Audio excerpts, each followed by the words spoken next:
नमस्कार दोस्तों, मेरा नाम है चंद्रेश सिंह और मैं आप सब लोगों का स्वागत करता हूं अपने YouTube चैनल पॉसिबल क्लासेस में। आज दोस्तों हम लोग एक नए टॉपिक की ओर बढ़ेंगे जिसका नाम है हिमालय। हिमालय के बारे में आज चर्चा करेंगे। ठीक है, किस प्रकार हिमालय का निर्माण हुआ, उसकी उत्पत्ति कैसे हुई और कौन कौन से सिद्धांत उसके बारे में क्या क्या चीजें बताते हैं, उसके बारे में आज डिटेल में अध्ययन करेंगे। ठीक है, चलिए स्टार्ट करते हैं। हिमालय जो है हमारा भारत है, इसके उत्तर पूर्व दिशा में इधर की ओर विस्तृत है, जैसा कि आपको डायग्राम में दिख रहा है। ठीक है, हिमालय जो है एक मोड़दार पर्वत है। क्या है? मोड़दार।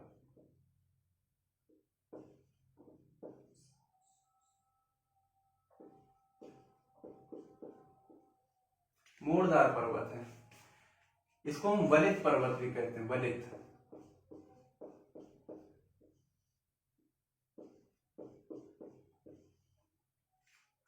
Folded mountains. ठीक, तो मोड़दार पर्वत है जिसका विस्तार जो है पूर्व पश्चिम दिशा में दिया गया है। कैसा है? पूर्व से पश्चिम, इस तरीके से हॉरिजॉन्टल इसका विस्तार है, पूर्व पश्चिम में विस्तार है। विश्व की एकमात्र ऐसी पर्वत श्रृंखला है जिसका विस्तार पूर्व पश्चिम दिशा में है। बाकी जैसे कि रॉकीज हो गया, एंडीज पर्वत हो गए, ये सब क्या है? ये उत्तर दक्षिण दिशा में इनका विस्तार है। जबकि हिमालय जो है विश्व की सबसे ऊंची पर्वत श्रृंखला भी है ना। तो ये जो है इसका विस्तार जो है पूर्व पश्चिम दिशा की ओर है। ठीक है, एक बात तो ये हो गई। और ये एक मोड़दार पर्वत है, यानी कि एक वलित पर्वत है, फोल्डेड माउंटेन्स है। ठीक, इसका आकार कैसा है? इसका आकार एक चाप के आकार का है। कैसा है? एक चापानुकार है। देखिए इस तरीके से, चाप के अनुसार इस तरीके से दिया हुआ। तिब्बत की ओर इसकी स्थिति कैसी है? तिब्बत की ओर इसकी स्थिति अवतलाकार है, इस तरीके से। जबकि अगर प्रायद्वीपीय भारत इधर भारत से देखेंगे तो इसकी स्थिति उत्तल आकार की है। ठीक है, उत्तल के आकार की है। तिब्बत की ओर इसकी स्थिति जो है अवतलाकार है, जबकि भारत की तरफ से इसकी स्थिति उत्तल आकार की है। ठीक, जो हिमालय है ये, इसकी जो रेंज है यानी कि इसकी जो लंबाई है वो 2500 किलोमीटर है। कितनी है? पूर्व पश्चिम विस्तार इसका जो है वो 2500 किलोमीटर है। पूर्व से पश्चिम विस्तार जो है इसका, यहाँ से नंगा पर्वत से यहाँ से ले लिया जाए, उधर नामचा पर्वत तक जाते हैं अरुणाचल प्रदेश में, तो इसका विस्तार जो है 2500 किलोमीटर है। ठीक, और इसकी जो चौड़ाई है, चौड़ाई जो है वो 150 से 400 किलोमीटर की रेंज में है। 150 से 400 किलोमीटर इसकी चौड़ाई है। ठीक, जैसे जैसे हम लोग इधर पूर्व की तरफ बढ़ते हैं, पूर्व की तरफ जब हम लोग बढ़ते हैं तो इसकी चौड़ाई कम होती जाती है। जाहिर सी बात है, अगर किसी चीज की चौड़ाई कम होगी तो उसकी ऊंचाई बढ़ेगी। तो इसकी चौड़ाई पूर्व की तरफ जाते जाते कम होती जाती है और इसकी ऊंचाई बढ़ती जाती है।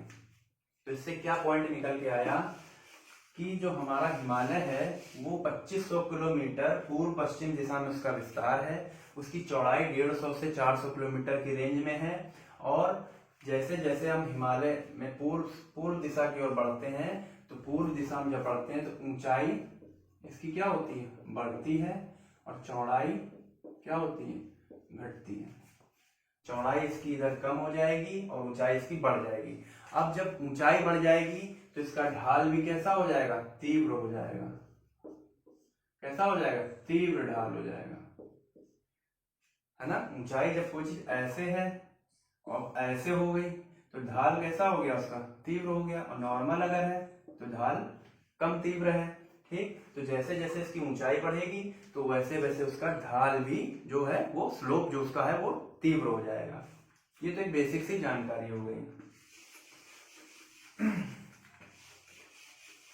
हिमालय जो है, हिमालय के महत्व क्या है हमारे भारत के लिए? महत्व इसका ये है कि इधर तिब्बत की ओर से आने वाली जो बर्फीली ठंडी हवाएं हैं उनसे हमारी रक्षा करता है, यानी कि वो ठंडी हवाओं को रोकता है ना। रोकता, एक बैरियर की तरीके हिमालय कार्य करता है, बैरियर की तरीके रोकता है। वहां से तिब्बत की ओर से चलने वाली ठंडी ध्रुवीय हवाएं जो आती हैं उधर से आने पर इसको रोक लेता है, जिससे यहाँ पर कोई खतरा नहीं होता है। ठीक है।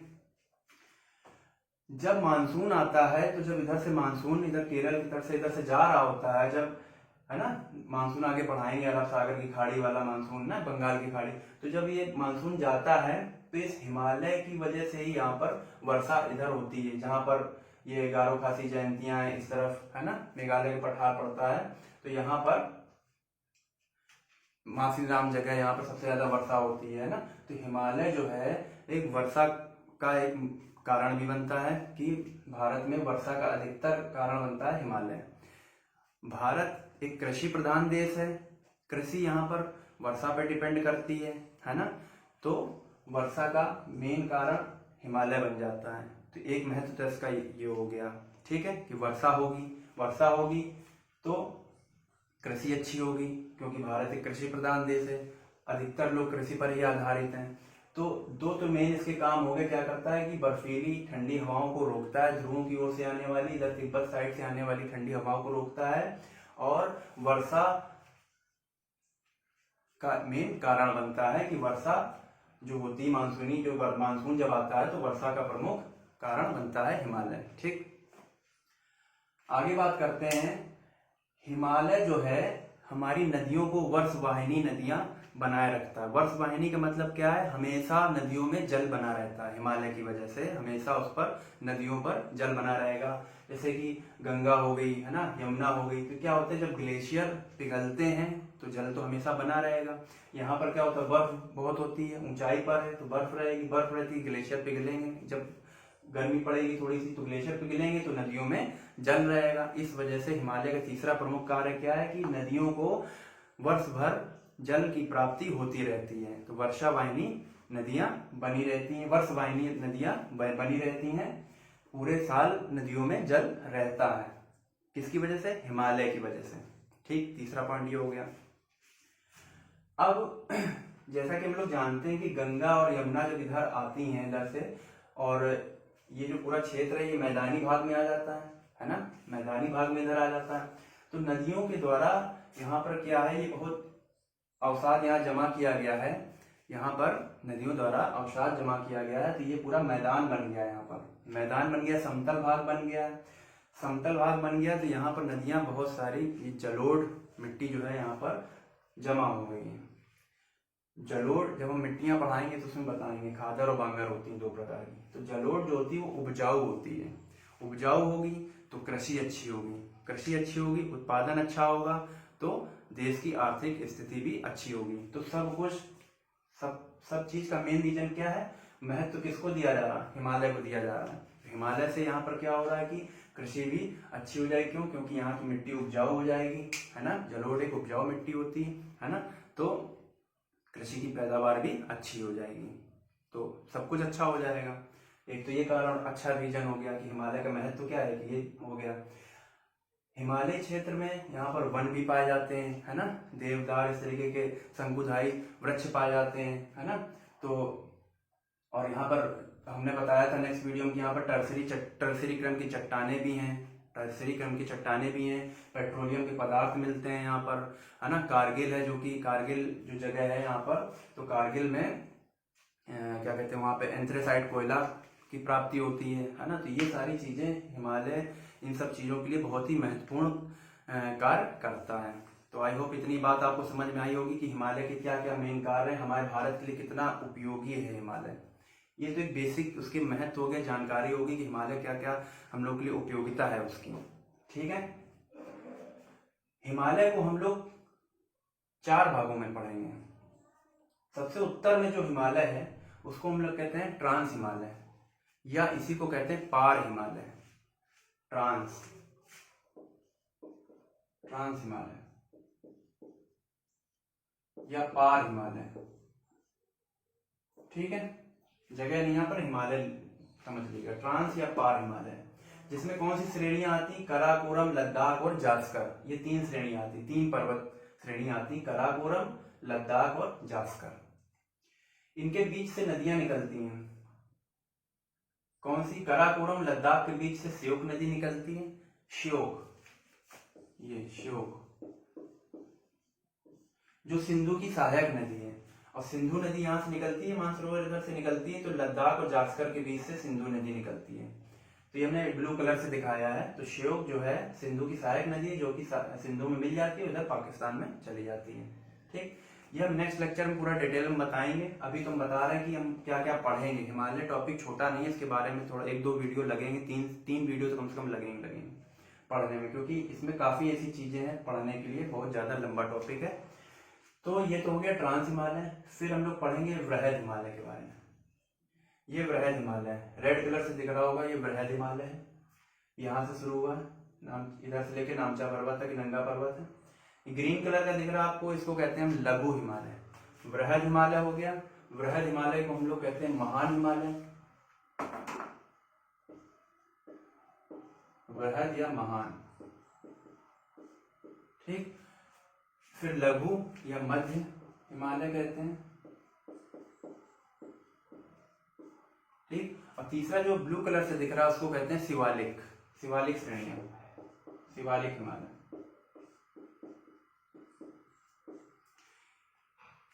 इन चार हिमालय के 4 पार्ट है, इस हिसाब से हम लोग को पढ़ना पड़ेगा। पहले ट्रांस हिमालय, फिर वृहद हिमालय, फिर लघु हिमालय, फिर शिवालिक हिमालय। 4 भागों में हिमालय को हम लोग पढ़ेंगे। आज हम लोग चर्चा करेंगे कि हिमालय बना कैसे, उसकी उत्पत्ति कैसे हुई, क्या उसके पीछे सिद्धांत है कौन कौन से, उसके बारे में चर्चा करेंगे। ठीक है, चलिए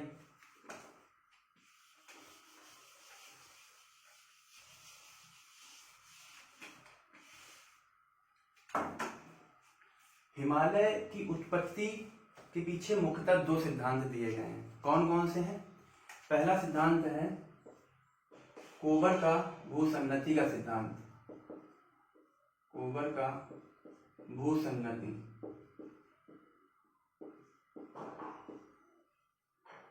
कोबर का भूसन्नति सिद्धांत। और दूसरा है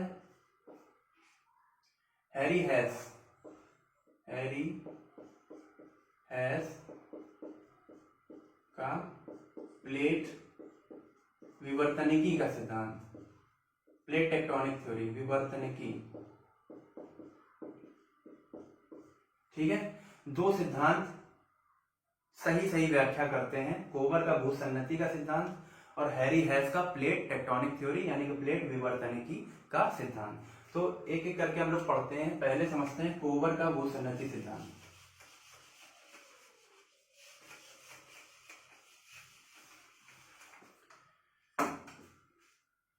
कोबर के अनुसार, कोबर ने ये बताया कि आज जहां हम लोग हिमालय को देखते हैं, हिमालय जहां पर जिस जगह पर स्थित है वहां पर हिमालय नहीं था, वहां पर पहले टेथिस भूसन्नति थी। क्या थी? टेथिस भूसन्नति। भूसन्नति का मतलब क्या है? भूसन्नति का मतलब है सकरे जलीय भूभाग, यानी कि सकरे हो और छिछले जली भूभाग, जली भाग, सकरे छिछले जली भाग। भूसन्नति क्या मतलब होता है? सकरे छिछले जली भाग को भूसन्नति कहते हैं। ठीक है, तो टेथिस भूसन्नति थी। कौन सी थी? टेथिस। टेथिस सागर कह सकते हैं। सागर शब्द का प्रयोग नहीं किया था कोबर ने, भूसन्नति शब्द का प्रयोग किया था, जिसको हम लोग कह देते हैं टेथिस सागर। क्यों कह रहे? देखो क्या बोला, जली भाग है। कैसे? सकरे हैं, पतला है, मतलब सकरे हैं, छिछले मतलब कि ज्यादा गहरा नहीं है, छिछले हैं, जली भाग है। टेथिस भूसन्नति किसने बोला? कोबर ने बोला। ठीक है, तो इन्होंने ये बोला कि आज हम लोग जहां पर हिमालय को देखते हैं वहां पर टेथिस भूसन्नति थी, टेथिस भूसन्नति थी वहां पर। ठीक है, टेथिस सागर जिसको कह सकते हैं, टेथिस भूसन्नति थी। कब? आज से 7 करोड़ वर्ष पहले। आज से 7 करोड़ वर्ष पहले वहां पर टेथिस भूसन्नति थी, है ना। तो वहां पर हिमालय नहीं था, हिमालय एकदम से नहीं डेवलप हुआ, धीरे धीरे करोड़ों वर्ष पहले की बात है। धीरे धीरे इसमें अवसाद जमा हुए, फिर वहां पर वलन पड़ गया। तो वलन की प्रक्रिया इन्होंने समझाई है कि कैसे क्या है। प्रायद्वीपीय भारत, हम लोग का भारत इतना नहीं था, हम लोग का भारत केवल इतना था। ऐसे करके भारत था। ठीक, इतना भारत था। ये कहाँ से आया है, हमने वीडियो में बताया है पुरानी वीडियो में कि ये गोंडवाना लैंड का हिस्सा था। गोंडवाना लैंड से ये अलग हुआ है और उत्तर पूर्व दिशा में, अभी जब टेक्टोनिक वाली थ्योरी बताएंगे उसमें बताएंगे, तो ये वहां का हिस्सा है। ठीक है, गोंडवाना लैंड से ये अलग हुआ है, तो ये गोंडवाना लैंड का हिस्सा है। और इधर क्या था, इधर था अंगारा लैंड।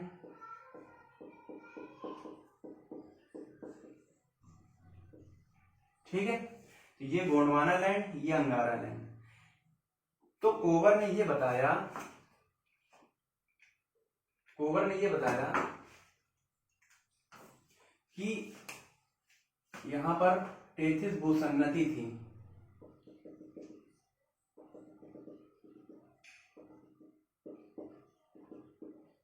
ठीक, टेथिस सागर कह सकते हैं, टेथिस भूसन्नति थी। कोवर ने ये बताया कि यहां से जो बहने वाली नदियां थी अंगारा लैंड से और गोंडवाना लैंड से, उन्होंने क्या किया, 2 से 3 करोड़ वर्ष पूर्व की बात बता रहे हैं, 7 करोड़ से 2 से 3 करोड़ वर्ष जब बीच का मतलब गैप है, वहां पर क्या हुआ, यहां से बहने वाली नदियों ने क्या किया, अवसाद जमा करना शुरू कर दिया। ऐसे नदियां यहाँ बही, अपना इन्होंने पानी मतलब यहाँ पर अवसाद जमा करना शुरू कर दिया। ऊपर से भी आएंगे, खूब सारा अवसाद जमा करना धीरे धीरे शुरू कर दिया। जब अवसाद शुरू कर दिया, अब ये समझिएगा जरा, पूरा खेल समझने का है।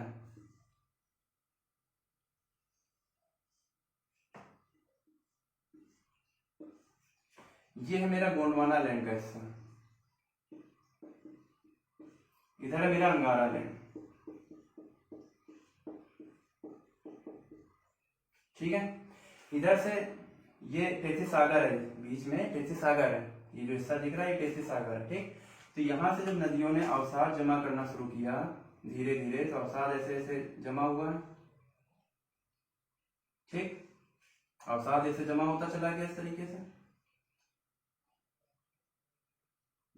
ज्यादा अवसाद जमा हुआ तो नीचे वाली परत पर प्रेशर पड़ा। जाहिर सी बात, अगर कुछ ऊपर से होगी बार बार तो नीचे वाली चीज पे प्रेशर पड़ेगा। प्रेशर पड़ेगा तो ये चट्टान के रूप में बन जाएगा, चट्टान की तरह कठोर होता चला जाएगा। और यहाँ पर क्या होगा, अग्र भूमि पर, आगे वाली जो भूमि है इस पर दबाव बढ़ेगा। क्यों, क्योंकि ये प्रेशर नीचे की ओर पड़ रहा है, इसमें प्रेशर कहाँ जा रहा है, नीचे की ओर जा रहा है, तो इधर वाली भूमि पर भी दबाव पड़ने लगेगा, तो और एक गैप आ जाएगा, तो और यहाँ पर ऐसे अवसाद जमा होते चले जाएंगे। ये एक दिन का काम नहीं है, ये करोड़ों वर्ष का काम है। 7 करोड़ वर्ष पूर्व की कहानी हम बता रहे हैं। ठीक है, तो धीरे धीरे अवसाद और जमा होता चला गया। ठीक, तो ये और पास आ गए। 2 से 3 करोड़ वर्ष पूर्व क्या हुआ कि ये जैसे ही पास आए तो इनमें क्या होने लगा, वलन पड़ने लगा। प्रेशर पड़ रहा है, कोई चीज नीचे ज्यादा जा रही है और बढ़ता जा रहा है कोई चीज उसमें, तो इधर की ओर प्रेशर बढ़ेगा। जब प्रेशर बढ़ेगा, जब ये इधर की ओर आए तो इसमें क्या हुआ, ऐसे वलन पड़ने लगे। वलन मतलब इस तरीके से ये चीज फोल्ड होने लगा। तो इधर हमारा क्या हुआ, इधर हिमालय का निर्माण हुआ। जब ये फोल्ड हुआ, जब प्रेशर पड़ा इधर, तो ये मेरा क्या हो गया, इधर हिमालय की, ये ट्रांस हिमालय सबसे पहले बना। तो कराकोरम श्रेणी का, कराकोरम ये है, कराकोरम श्रेणी का इधर निर्माण हुआ। और इस तरफ, जब इस तरफ फोल्डेड हुआ है, इस तरफ ऐसे, तो कौन सी पर्वत श्रेणी बनी, ये क्यूनलुन पर्वत श्रेणी बनी। इधर कराकोरम बनी, इधर क्यूनलुन बनी। और बीच का जो भाग ये खाली रह गया, जहां पर फोल्डेड कम हुआ, जहां पर ज्यादा वलन नहीं पड़ पाया, सपाट रह गया है, तो वही आज हम लोग तिब्बत का पठार देखते हैं। क्या देखते हैं, तिब्बत का पठार जो दिखता है वो यही है, ये सपाट भाग रह गया। बात आई समझ में। जब प्रेशर इधर पड़ा आगे की भूमि में, गोंडवाना लैंड और इधर अंगारा लैंड में, इधर जब ज्यादा अवसाद जमा होता चला गया, तो चट्टान बनती गई। ज्यादा प्रेशर पड़ा तो इधर भी प्रेशर पड़ेगा, जब नीचे प्रेशर पड़ेगा तो इधर भी प्रेशर पड़ेगा। तो ये दोनों भूमि आगे की ओर आई, अगर कोई चीज भरी हुई है वैसे दबाओगे तो वो ऊपर निकलने का प्रयास करेगी।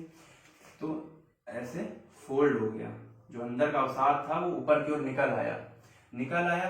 तो पूरा एकदम से नहीं निकला, बीच का हिस्सा सपाट रह गया और किनारे साइड में उसमें ऊपर की ओर वलन पड़ गए। तो ये हिस्सा जो दिखता है, ये हिस्सा हम लोग का कराकोरम और हिमालय का निर्माण हुआ। ये पूरी श्रेणियां जो निर्माण हुई इसी फोल्ड इसी तरीके से हुई है, वलन पड़ गया है।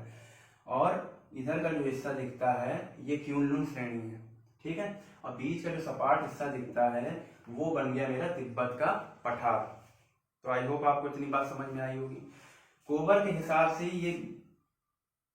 ये दोनों भूमि आपस की ओर ज्यादा मतलब इस तरह नहीं हुई जैसे कि हैरी हैस में है कि प्लेटें आपस की ओर आई और टकराई हैं। हैरी हैस ने ये बताया है कि दोनों प्लेटें टकराई हैं, इन्होंने ये नहीं बताया प्लेटें टकराई, इन्होंने बताया कि नदियों द्वारा लाया गया अवसाद जमा होता गया जिससे अग्रभूमि में दबाव पड़ा, यहाँ पर दबाव पड़ा जिससे भूसंचलन हुआ और प्रेशर जनरेट होने के कारण वलन पड़ गया, तब हिमालय का निर्माण हुआ, ठीक है। ये तो था कोबर का भूसंरचना सिद्धांत।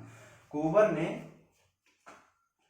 तो जब यहाँ पर क्या हुआ है कि इस तरह से हमने समझाने की कोशिश करी है कि गोंडवाना लैंड या अंगारा लैंड नदियों ने अवसाद जमा किया और यहीं पर ही इस तरीके से क्या हो गया, यहाँ पर हमारा ये हिमालय पूरा बन गया इधर की ओर और इधर ये क्यूनलुन पर्वत बन गया, बीच का जो सपाट एरिया रह गया वो तिब्बत का पठार हो गया, ठीक। इस तरीके से अगर आप समझेंगे तो आपको समझ में आएगा कि किस तरीके से कोबर ने बताने का प्रयास किया। कोबर ने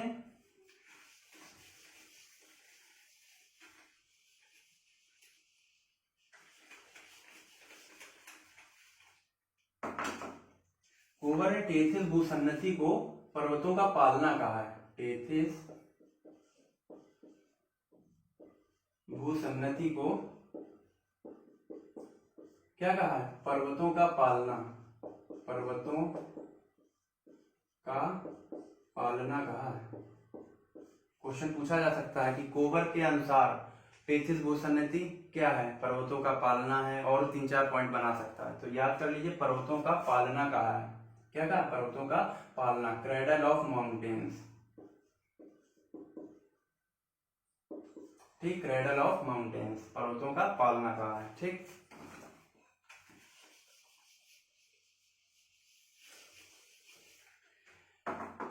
एक तरीके से हम ये भी कह सकते हैं टेथिस सागर जो है वो हिमालय का गर्भगृह है। क्या है, गर्भगृह।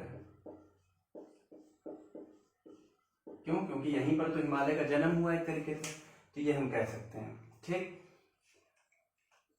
ये तो कोबर ने बताया था कि अवसाद जमा हुए हैं गोंडवाना लैंड के द्वारा इधर से और अंगारा लैंड के द्वारा, जो भी नदियां थी उन्होंने अपना अवसाद जमा किया है, तो भूसंचलन हुआ जिसके कारण अवसाद में प्रेशर पड़ा है और वलन बन गया है। तभी हम लोग कहते हैं हिमालय एक फोल्डेड माउंटेन्स है, क्योंकि उसमें वलन पड़ गया है, ठीक है, वलित पर्वत है। हिमालय क्या, एक मोड़दार पर्वत है, यानी हिमालय एक वलित पर्वत का उदाहरण है जिसका विस्तार पूर्व पश्चिम दिशा में है, ठीक है। बाकी इसके बारे में, चोटियों के बारे में हम लोग नेक्स्ट वीडियो में देखेंगे। अब हम लोग बात करते हैं हैरी हैस के सिद्धांत के बारे में। हैरी हैस के सिद्धांत के बारे में, तो हैरी हैस का प्लेट विवर्तनिक सिद्धांत,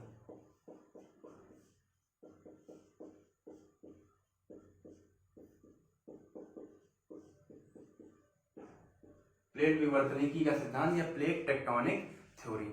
हैरी हैस ने यह बताया कि आज से 7 करोड़ वर्ष पूर्व भारतीय प्लेट और यूरेशियन प्लेट, ये भारतीय प्लेट है, इधर यूरेशियन प्लेट है इस तरीके से, ठीक है। इनके बीच इन्होंने भी बात मानी है कि यहाँ पर टेथिस भूसन्नति थी, टेथिस सागर यहाँ पे था, ठीक है। भारतीय प्लेट और यूरेशियन प्लेट के बीच में टेथिस सागर था, ये बात इन्होंने हैरी हैस ने भी मानी है, ठीक। तो 2 से 3 करोड़ वर्ष पूर्व की बात बताई उन्होंने कि 2 से 3 करोड़ वर्ष पूर्व ये जो भारतीय प्लेट थी ये उत्तर पूर्व दिशा की ओर बढ़ने लगी, यूरेशियन प्लेट की तरफ बढ़ने लगी, ठीक है, बढ़ने लगी और लगभग 1 करोड़ वर्ष पूर्व ये इससे जाके टकरा गई। तो यहाँ पर जो भी यहाँ पर अवसाद जमा था टेथिस सागर में, जो भी अवसाद जमा था, तो वही कॉन्सेप्ट है, जो भी अवसाद जमा था, अभी वहां पे क्या था, वहां भूसंचलन हुआ और प्रेशर पड़ा तो ये भूमि आगे हुई, उन्होंने ये बताया। इन्होंने क्या बताया कि ये इस दिशा में आगे आ ही रही थी, कोई प्रेशर नहीं पड़ा, ये अपने आप आगे आ रही थी। जब आगे आएगी तो जो भी यहाँ पर अवसाद जमा था तो उसमें क्या पड़ेगा, वलन पड़ जाएगा, तो हैरी हेस ने क्या बताया कि जब ये भारतीय प्लेट यूरेशियन प्लेट की तरफ जब जा रही थी तो इसमें जमा हुआ जो भी अवसाद था उसको फोल्डेड हो गया, उसमें वलन पड़ने लगा। वलन पड़ने के कारण ही हिमालय का निर्माण हो गया। ठीक है, इतनी बात समझ में आई। सेम कॉन्सेप्ट है, बस उन्होंने क्या बताया था, ये दोनों भूमि जा नहीं रही थी, बस यहाँ प्रेशर पड़ा था तब हुआ। इन्होंने क्या बताया कि भारतीय प्लेट यूरेशियन प्लेट की तरफ गई है और लगभग 1 करोड़ वर्ष पूर्व इनमें टकराव हो गया। टकराव होने के कारण क्या हुआ, जो भी तैतीस सागर था इसमें जो भी अवसाद जमा था उस पर वलन पड़ गया। वलन पड़ने के कारण ही हमारा हिमालय का निर्माण हुआ है, जिसको आज हम लोग देखते हैं। ठीक है, ये चीज बताई थी हैरी हेस ने। हिमालय का जो निर्माण है किस काल में हुआ है उसको समझते हैं हम लोग।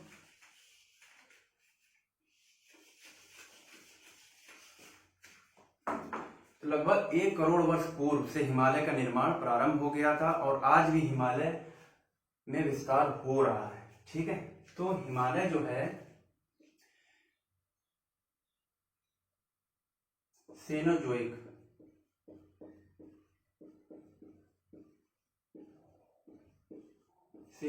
कल्प में हिमालय का निर्माण हुआ। उस कल्प यानी कि टाइम पीरियड, कल्प मतलब काल, सेनोजोइक काल में हिमालय का निर्माण हुआ है, जिसमें वृहद हिमालय का जो निर्माण हुआ है कब हुआ है, वृहद हिमालय का निर्माण हुआ है इसके ओलिगोसीन और वृहद हिमालय का निर्माण ओलिगोसीन युग में हुआ है। कब हुआ, वृहद हिमालय का निर्माण ओलिगोसीन और इओसीन युग में हुआ है।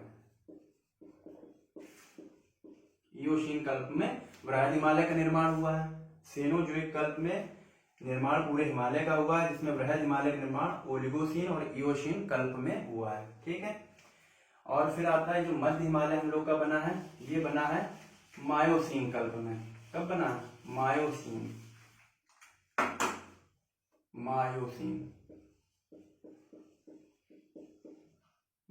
कल्प में कब बना है, ये लघु हिमालय या मध्य हिमालय का निर्माण हुआ है। लघु हिमालय का निर्माण मायोसीन कल्प में हुआ है। जबकि जो नवीन जो शिवालिक पर्वत श्रेणियां हैं, ये क्या है कि ये भी अवसादों से बना है। किसके, बृहद हिमालय और लघु हिमालय के द्वारा जो भी नदियां अवसाद जमा करके आई हैं उससे शिवालिक श्रेणियों का निर्माण हुआ है। ये नवीन पर्वत है, शिवालिक हिमालय है, सबसे नवीन है। ठीक है, इसका निर्माण जो हुआ है इसका प्लायोसीन में हुआ है। कब हुआ, प्लायोसीन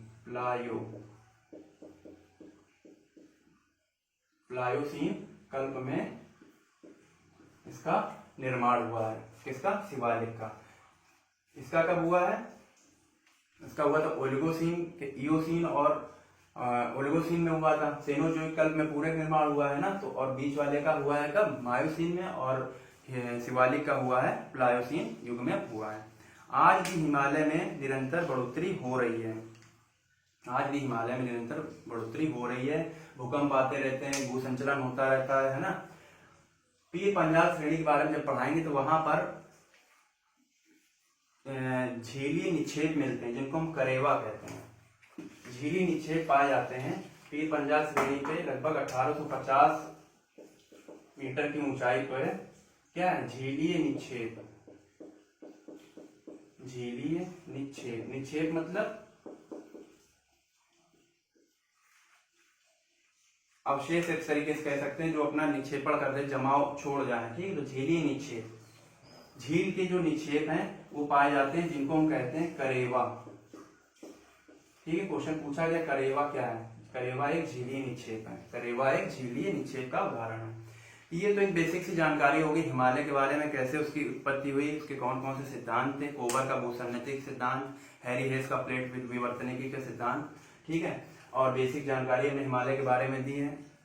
इसके आगे हम लोग इसकी कुछ प्रमुख चोटियों के बारे में अध्ययन करेंगे। वृहद हिमालय के बारे में पढ़ेंगे, ट्रांस हिमालय के बारे में पढ़ेंगे, शिवालिक श्रेणी के बारे में पढ़ेंगे, इधर पूर्वोत्तर भारत की श्रेणियों के बारे में चर्चा करेंगे। तो आपको कैसा वीडियो लगा हमें कमेंट के माध्यम से जरूर बताइएगा। ठीक है, मिलते हैं नेक्स्ट वीडियो में। हमारे चैनल को जरूर सब्सक्राइब करिए और लोगों तक पहुंचाइए, उनको बताइए कि यहाँ पढ़ाया जा रहा है ना। लाइक करिए, शेयर करिए। चलिए मिलते हैं, नमस्कार, जय हिंद, जय भारत।